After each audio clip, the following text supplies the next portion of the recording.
लेकिन करें तो क्या करें? सर्व संपदा बहुत ही संसार में है। परमेश्वर से जीव को जोड़ना है। शरीर यदि शरणागत नहीं होती है तो संपदा से तो केवल इसलिए जोड़ा जाता है कि शरीर का लिंक बना रहे। जिस दिन समझ में आएगा वो तो शरणागत हो ही जाएगा।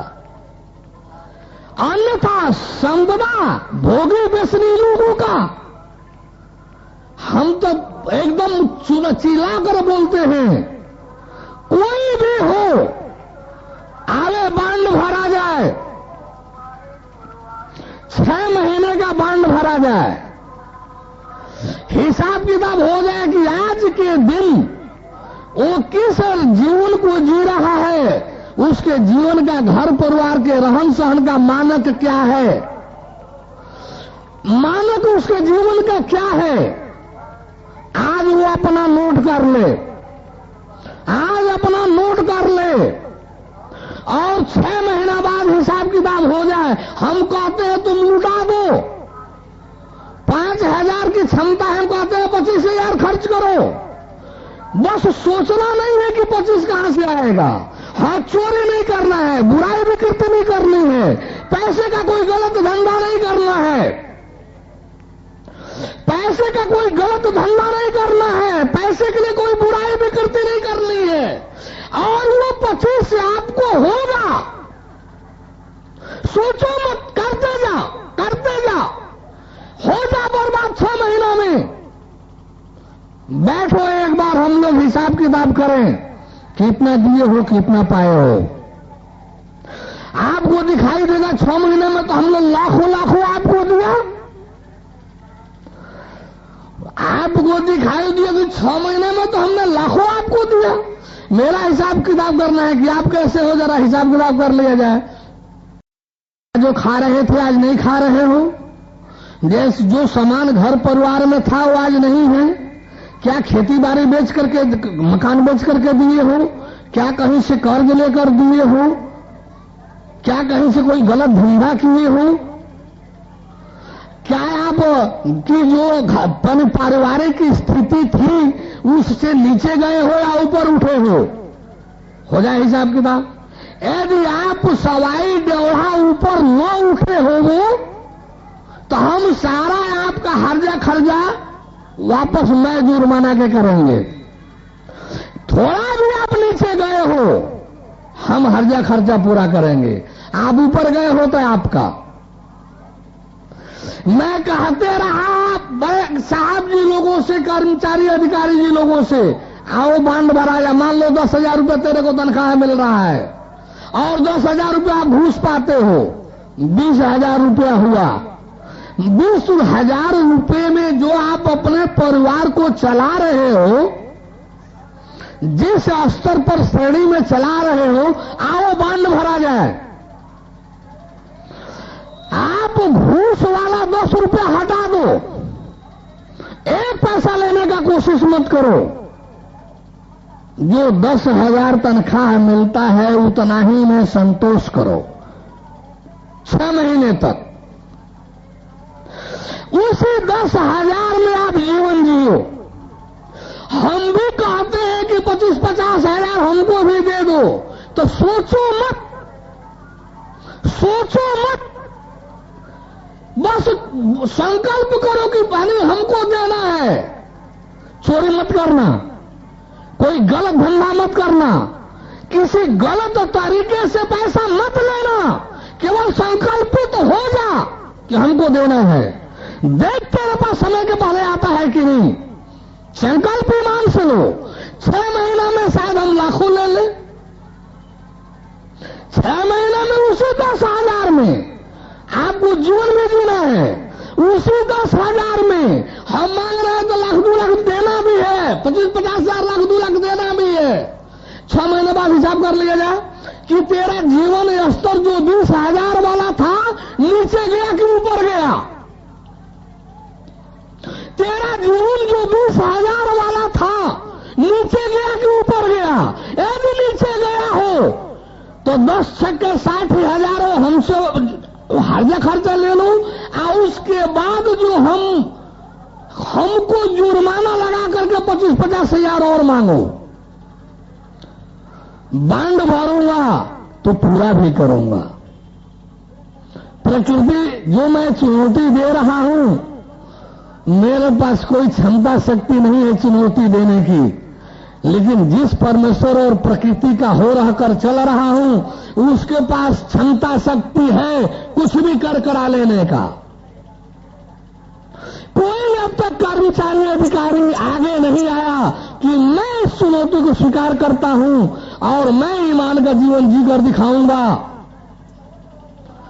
जो मेरे पीछे बर्बाद जब तक होते रहा, मैंने 10-20 को रिकॉर्ड के लिए बर्बाद करने का कोशिश किया, मैंने उसे उजाड़ने का कोशिश किया,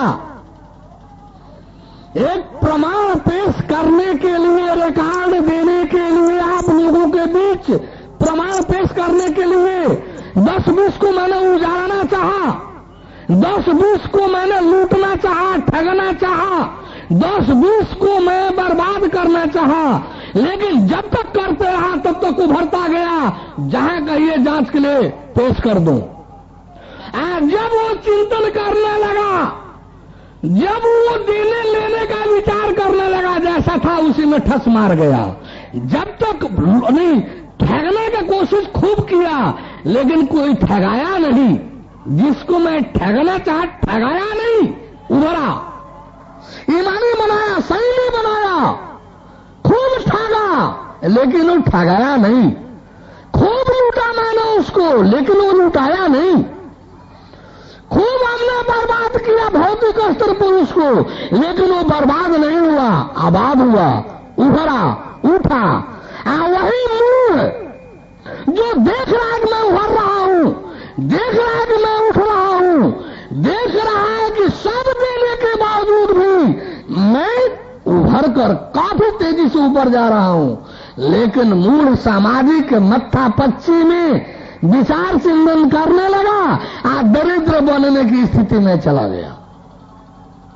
जांच कर ले कोई, कभी भी मैं कह रहा हूं, मैं 2-4 नाम दे सकता हूं, आप जांच कर ले उसका। परमेश्वर वाला किसी को ठगता नहीं है, जिसको ठगता है देता है। जब वामन भगवान ने बलि से लिया था 3 लोग, उसका शरीर भी जब नापा था तो कहा था कि बलि, मैंने तेरे को तो छल लिया, ठग लिया। बलि इतना बेवकूफ नहीं था। प्रहलाद का अपना नाते ही पोता तो था, प्रहलाद का अपना नाते ही पोता था बलि। वो इतना बेवकूफ नहीं था। कहा कि हाँ, आप छलने आए तो जरूर थे, आप ठगने आए तो जरूर थे, लेकिन ठग पाए नहीं, ठगा गए, छल पाए नहीं, छला गए। वामन भगवान ने पूछा कैसे? तो कहा कि अरे जिस 3 लोग और मेरे शरीर को नापा ठगा है, वो तो तेरा था ही, तू अपना ले लिया। तो कोई अपना चीज अपने ले ले, कौन ठगना छलना है? अरे छला गया। पूछे क्या चला गया? आधा जिसका एक झलक पाने के लिए ऋषि महर्षि जंगल का खाक छान रहे, पूरी जिंदगी पतई चबाकर, पूरी जिंदगी बर्फीले पहाड़ों में रहकर, पूरी जिंदगी तप तपस्या करके कि हमको परमेश्वर तो जानते ही नहीं, ईश्वर का एक झलक मिल जाता, ईश्वर को एक झलक पा जाते, तब भी उनको नहीं मिलता। आज वही भगवान मेरे को रोज दर्शन देगा सुबह उठते। तो आप छलने आए थे, छला गए। हमको आपको खोजने जाना था, रोज उठते पहला दर्शन देने का वचन दे दिया, तो ठगे के ठगा गए। हमारा 3 लोग ले लिया, आज 3 लोग पैदा होते रहता है, वो है मेरे पास आ गया, तो मैं ठगा गया कि ठग गया कि ठग लिया? आप ठगना चाहते थे, ठगा गए। मुझको ठगाना दिखाई दे रहा है तो मैंने आपको ठग लिया। ठगना नहीं चाहता था, ठग लिया। आप ठगना चाहते थे, ठगा गए। तो भगवान जिसको ठगता है, यदि ईमान से देखा जाए तो ठगता नहीं है, ठगाता है। ठगना तो एक बहाना देता है। भगवान किसी को छलता नहीं है, छलना तो एक बहाना बनाता है, छला जाता है। आप सीरियल देखिए ना गोपियों वाला, मक्खन चुरा कर खाता था तो गोपियां झगड़ा करती थी, यशोदा जी के यहाँ जाकर के यानी शिकायत करती थी, दंड भी दिलाती थी। आज जब नहीं जाता था तो कहती थी कि आज कृष्ण को तू मेरे यहाँ आया नहीं। आज उसी से सिखाती थी कि क्यों नहीं आते हो, क्यों नहीं माखन खाते हो। उसकी लड़की देख रहे थे, कहती कि माँ तुम खूब अजीब बात करती हो, हमसे कहती हो कि छीका छिपा कर रखना, मक्खन छिपा कर रखना।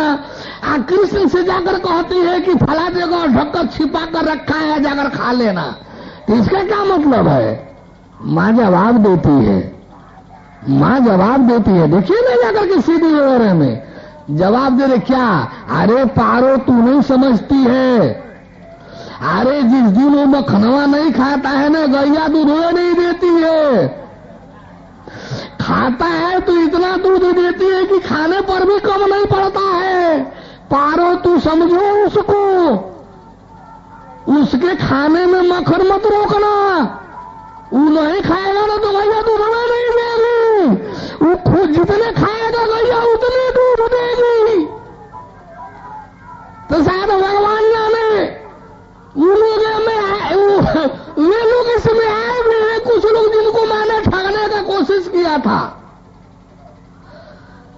एक बार जुबान वो बोल दे आकर के यहां पर कि जब तक मैंने ठगा क्या वो ठगाए, जब तक मैंने लूटा वो लुटाए नहीं। उफान में गए, बढ़ते गए, चोरी छुड़ा दिया, झूठ छुड़ाने का कोशिश किया, हर तरह से ईमान का जीवन जीने के लिए प्रयत्न किया, और वह उठा, उभरा। उभरने के बाद गुमान होने लगा, अरे मैं तो इतना दिया, इतना किया। मूड फिर से पतन का राह पकड़ा, लेना ही बंद कर दिया। बस जाना ना तो चाहिए, जो दे रहा है कह दे, लेना बंद कर दूं, अपने जीवन को आंक ले। बोले परम प्रभु परमेश्वर की। भैया मानव जीवन को समझने का कोशिश करो। आप लोग एक अनमोल रतन हो, एक अनमोल रतन। मैं कुछ करने नहीं आया हूं, आपको मानव जीवन पढ़ाने आया हूं। परमेश्वर ने क्या रतन दिया है, कितना अनमोल रतन दिया है, यही तो मैं जानना चाहता हूं। क्यों परमेश्वर को आप कलंकित करते हो, क्यों परमेश्वर को आप बदनाम करते हो? ये शुकर कुकर की तरह से जीवन जी करके, ये कीड़े मकोड़े की तरह से भोग व्यसन का आहार विहार का जीवन जी करके, यह भी कोई जीवन है मनुष्य का? मनुष्य का जीवन ईमान, संयम, सच्चाई, सेवा से युक्त होना चाहिए। मनुष्य अपने को देखे, जाने, देखे कि सारे देवी देवता मेरे अधीन हैं, मेरे नीचे हैं। जब तक आपको ऐसा जानने को न मिले, देखने को न मिले, आप वास्तव में मनुष्य कहलाने लायक नहीं हैं। ये बात सही है कि जब तक आप नागरिक हैं, एक सिपाही जी आप पर भारी पड़ते हैं।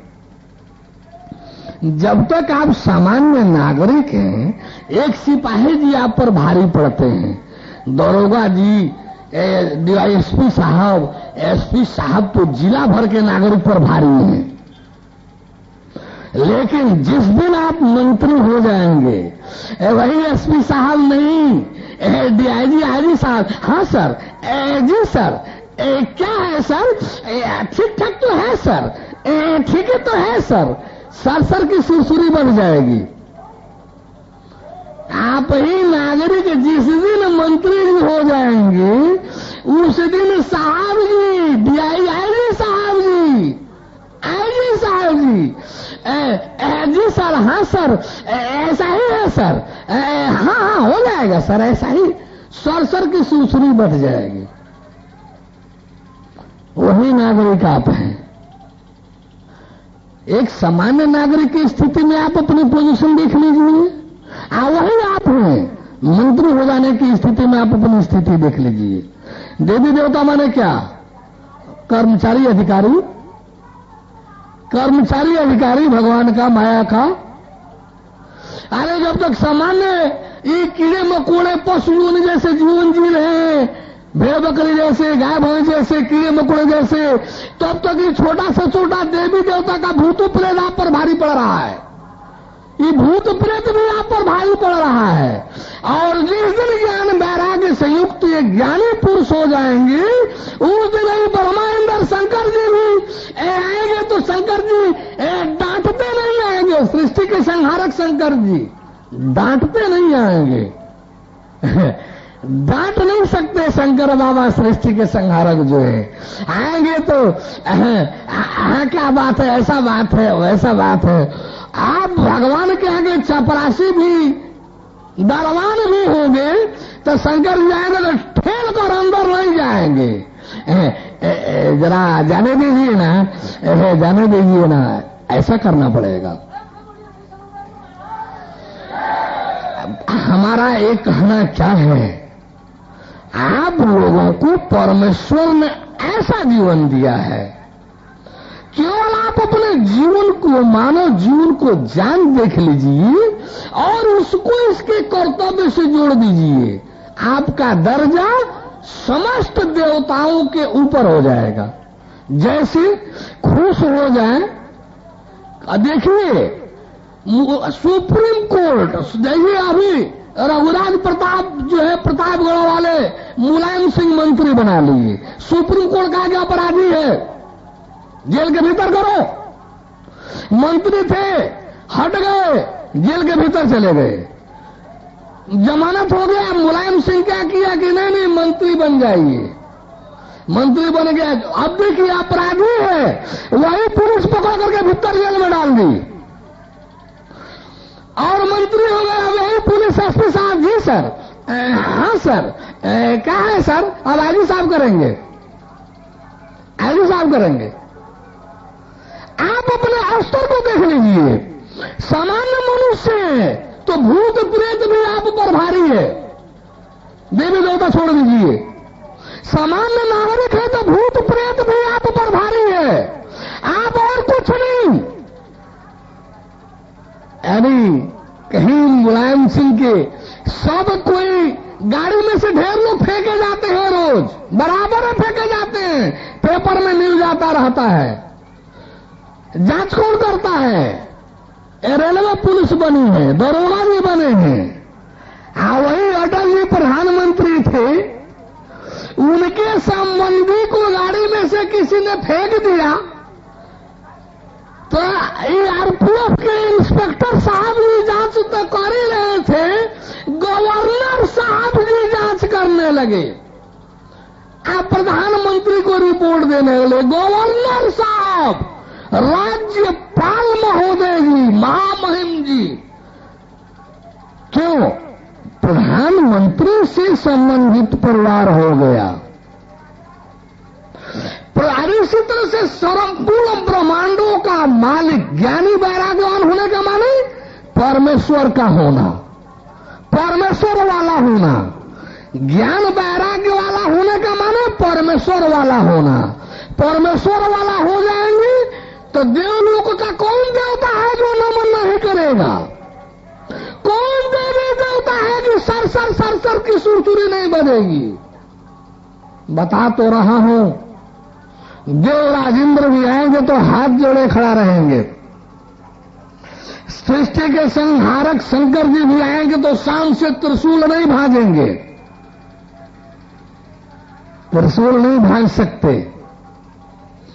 आदर सम्मान के आपके व्यवहार देंगे। आप लोग ऐसे अपने मानव जीवन को समझने का कोशिश क्यों नहीं करते? मैं केवल बोलने नहीं आया हूं, बोलने वाले तो हजारों मंच हैं। मैं जो बोल रहा हूं ऐसा ही आपको, आपके मानव जीवन को दिखाने आया हूं।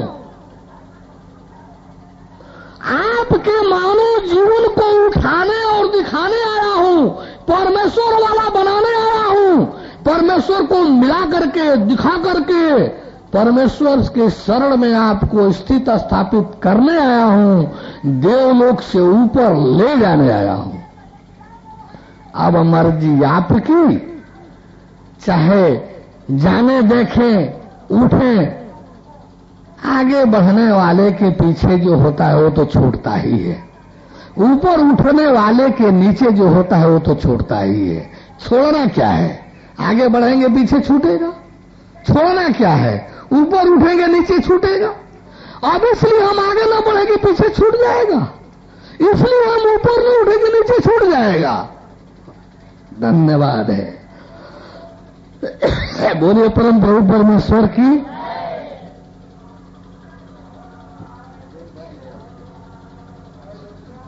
परमेश्वर की, परम प्रभु परमेश्वर की।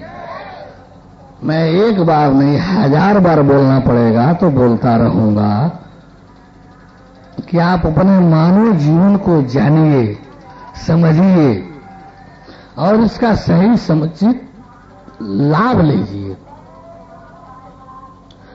इस क्लास में मैं यहीं विराम दे रहा हूं। शेष शाम को 6 बजे से 8-9 बजे वाला क्लास में। अब हम लोग जो है बहुत बंधुजन होंगे जो चुलबुला रहे होंगे कि हम लोग को शंका समाधान का मौका नहीं देंगे क्या, हम लोग को कुछ बोलने का मौका नहीं देंगे क्या। तो भैया आप क्लास आप लोगों का, हाँ ये जरूर निवेदन करूंगा कि इस शंका समाधान के समय का आप लोग सदुपयोग कीजिए। वही व्यक्ति आए जिनको कुछ पूछना है, जिनको मेरी कोई बातें, मेरा कोई तथ्य गलत लगा हो, मेरा कोई प्रचार प्रसार सामग्री गलत लगा हो, या कोई चीज मेरा तथ्य मेरे बोले हुए पहले तो गलत लगा हो, वो दूसरे नंबर पर जिनको शंका हुआ हो अपने शंकाओं के समाधान के लिए आवे। एक बात याद रहे कि शंका समाधान शांतिमय प्रेममय वातावरण में ही होगा। यदि आप हार जीत के लिए आते हैं तो आपकी जीत मेरी हार पहले ही। यदि आप जानने जनाने के लिए आते हैं तो आपके सामने मेरा एक बार नहीं 1000 बार निवेदन है कि जानना जनाना चाहिए।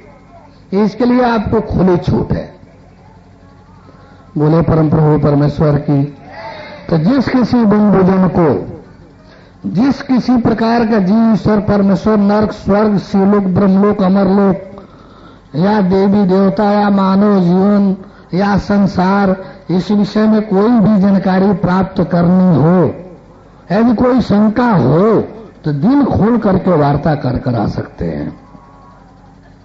दिल खोलकर, भय संकोच रहित होकर, आप लोग भय संकोच रहित होकर के मेरे खिलाफ भी आपके पास कुछ बोलने के लिए है तो भय संकोच रहित होकर के आप आइए और बोलिए।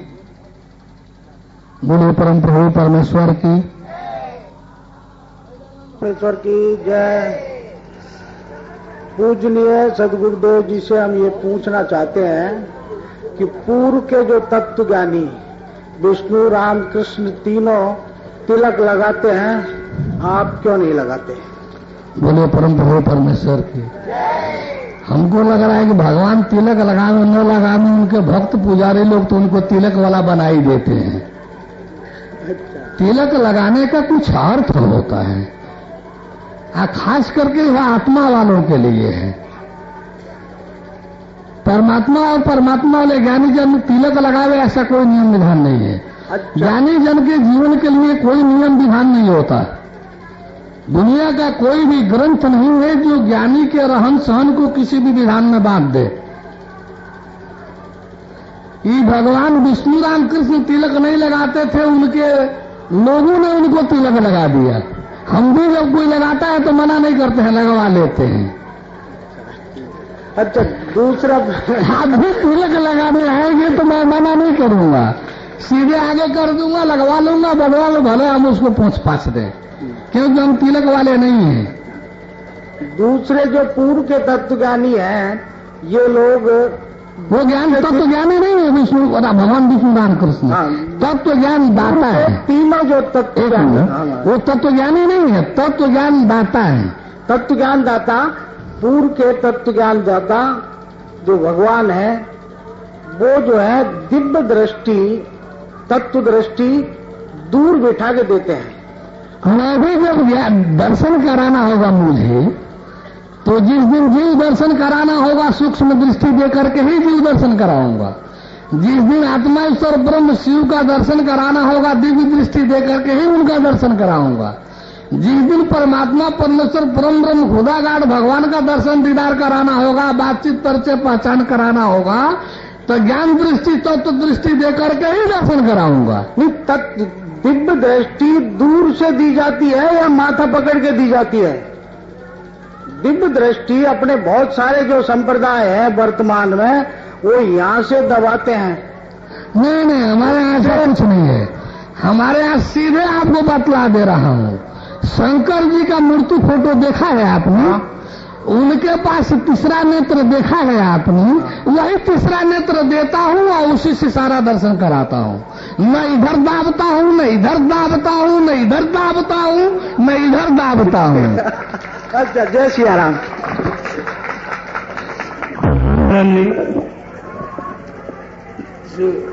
आत्मतत्व रूप परमात्मा को मैं तो पूछना है कि जो समय का परिभाषा क्या है? समय थोड़ा अलग मुंह करके बोलो, थोड़ा अलग, माइक से थोड़ा अलग। हाँ, अलग करके बोलो, स्पष्ट हो। हाँ जी, समय का अलग मुंह करके। हाँ, समय का परिभाषा क्या है? वो क्या परम अस्तित्व वाला है वो समय? समय जी हाँ। ए भैया, काल कर्म तो माया क्षेत्र में होता है। परमेश्वर के यहाँ काल कर्म कैसा? वो तो अकाल पुरुष वाला है, धर्म वाला है। काल कर्म तो माया के यहाँ होता है। काल कर्म परमेश्वर के यहाँ कहाँ? वो तो अकाल पुरुष है, वो तो धर्म वाला है। काल कर्म तो हाँ फिटक ही नहीं सकता। जी, वो वक्त आने पर कोई आदमी सो जाता है और थोड़ा अलग करके मुंह। जी, वक्त आने पर कोई आदमी सो जाता है, फिर कोई भी जाग जाता है, कोई भी समाधिस्थ हो जाता है। वो सोना और समाधिस्थ होना में अंतर क्या है? समाधिस्थ, हाँ, समाधिस्थ अवस्था ना। ये जीव जब आत्मा को पा करके जब आत्मा में स्थित हो जाता है, उस आत्मा में स्थिति का नाम निर्वीज समाधि है, निर्विकल्प समाधि है, असंप्रज्ञात समाधि है, निर्वीज समाधि, निर्विचार समाधि है। निर्विचार समाधि, निर्वीज समाधि, निर्विकल्प समाधि और संप्रज्ञात समाधि, यही असली समाधि है। जब तक अलग रख करके हम कुछ सीन देख रहे हैं, तब तक वो सभी समाधि है, संप्रज्ञात समाधि है, सविकल्प समाधि है, सविचार समाधि है। ये दोषपूर्ण है। तो जो समाधि भी दो प्रकार की होती है, सबीज और निर्बीज, सविचार और निर्विचार, सविकल्प और निर्विकल्प, यानी संप्रज्ञात और असंप्रज्ञात। तो पहले जो समाधि सभी सविचार सविकल्प संप्रज्ञात वाली है, ये दोषपूर्ण है। असली समाधि निर्वीज, निर्विकल्प, निर्विचार और असंप्रज्ञात वाली है। उसमें जीव का आत्मामय स्थिति में हो जाना है। जब जीव आत्मामय स्थिति में हो जाता है और ठहरता है, उसका नाम है असली समाधि। और जो आदमी सो जाता है, वो सो जाने में वो समाधि नहीं, ये सब ऐसा कुछ नहीं है। ये सब ऐसा कुछ नहीं है। सोने का नाम समाधि नहीं है। आदरणीय परम पूज्य संत ज्ञानेश्वर महाराज, और आगे थोड़ा और आगे करा दो कुर्सी। और हमारा सत नमन है भैया। एक मिनट थोड़ा सा और आगे कुर्सी कर लीजिए। माइक भी ऐसा बस केवल जो है जानना चाहता हूं कि सारे ग्रंथ या हमारे जितने ऋषि मनीषी हुए हैं, सब बताते हैं ईश्वर कण कण में व्याप्त है। यदि ईश्वर कण कण में व्याप्त है, तो वो हमें दिखाई कैसे पड़ेगा और हमें ईश्वर की प्राप्ति कैसे हो सकती है, इसके विषय में आप जो भी हो। बोले परम प्रभु परमेश्वर की, पहले तो मैं इस मान्यता को स्वीकार ही नहीं करता कि ईश्वर और परमेश्वर कण कण में होता है। कण कण में तो जीव ही नहीं होता है, ईश्वर परमेश्वर कैसे हो जाएगा।